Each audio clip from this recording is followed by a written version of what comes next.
بسم الله الرحمن الرحيم. الحمد لله والصلاة والسلام على أشرف الخلق أجمعين، محمد بن عبد الله صلى الله عليه وسلم، النبي الصادق الأمين. أحبتنا الكرام، أهلا ومرحبا بكم مع حلقة جديدة في برنامج أهل القرآن الكريم. حلقة اليوم معنا ضيف مميز، شيخ قارئ حافظ لكتاب الله جل وعلا. أخوه شيخ يحفظ القرآن عن ظهر قلب، ووالده شيخ يحفظ القرآن عن ظهر قلب، أطال الله عمرهم أجمعين. معنا في حلقة اليوم رجل قلما تجد إلا القرآن يخرج من فمه، قلما تجد إلا الذكر يخرج من فيه. معنا في حلقة اليوم الضيف الأخ العزيز الشيخ إبراهيم ابن يوسف ابن خلاف، جزاه الله عنا كل خير. السلام عليكم ورحمة الله وبركاته. وعليكم السلام ورحمة الله وبركاته. جزاكم الله خيرا يا أهل القرآن، وأحسن الله إليكم، وجعلنا الله وإياكم من أهل القرآن الذين هم أهل الله وخاصته.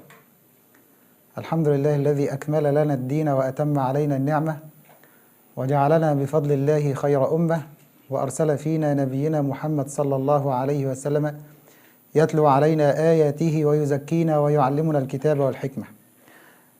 إن شاء الله أنا أخوكم في الله إبراهيم يوسف خلاف، أكرمني الله تعالى بحفظ كتابه منذ نعومة أظفاري، فالحمد لله على هذه النعمة، وأسأل الله تبارك وتعالى أن يثبتني عليها حتى الممات.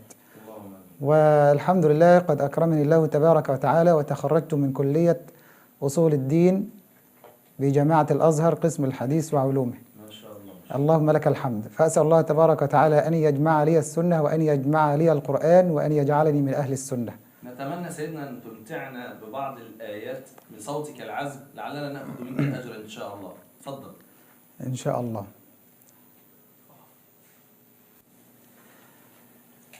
أعوذ بالله من الشيطان الرجيم.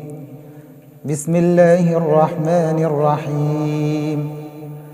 تبارك الذي جعل في السماء بروجا وجعل فيها سراجا وقمرا منيرا، وهو الذي جعل الليل والنهار خلفة لمن أراد أن يذكر أو أراد شكورا.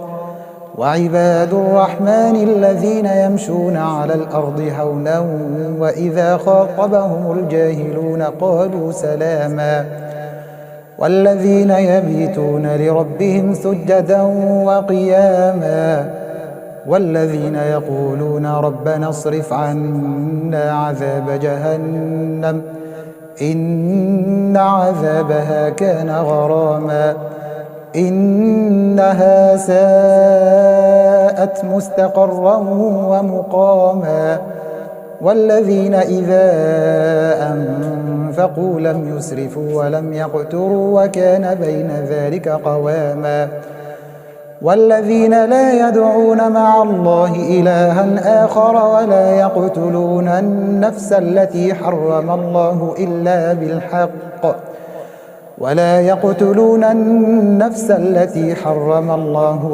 بالحق ولا يزنون ومن يفعل ذلك يلقى أثاما يضاعف له العذاب يوم القيامة ويخلد فيه مهانا إلا من تاب وآمن وعمل عملا صالحا فأولئك يبدل الله سيئاتهم حسنات وكان الله غفورا رحيما.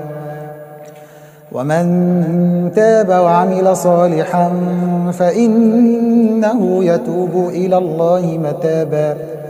والذين لا يشهدون الزور وإذا مروا باللغو مروا كراما. والذين إذا ذكروا بآيات ربهم لم يخروا عليها صما وعميانا.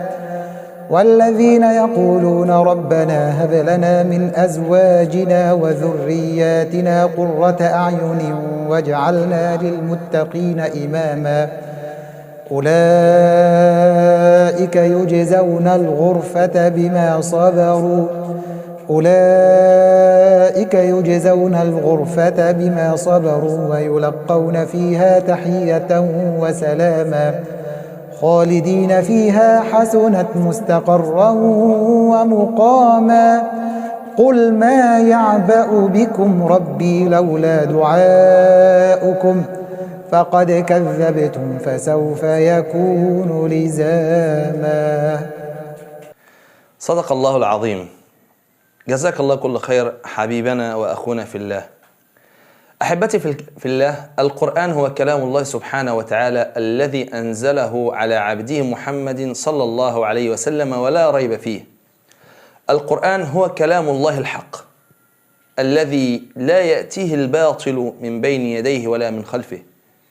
القرآن إذا نزل على قلب العبد ألانه، إذا نزل على قلب العبد أخرج ما فيه من وساخات وأحضر ما فيه من إصلاحات. وها نحن في حلقة قد انتهت على خير مع برنامجكم أهل القرآن الكريم، ونوعدكم إن شاء الله بحلقة جديدة مع ضيف جديد مع برنامجكم أهل القرآن الكريم. والسلام في الختام، سلام الله تعالى عليكم ورحمته وبركاته.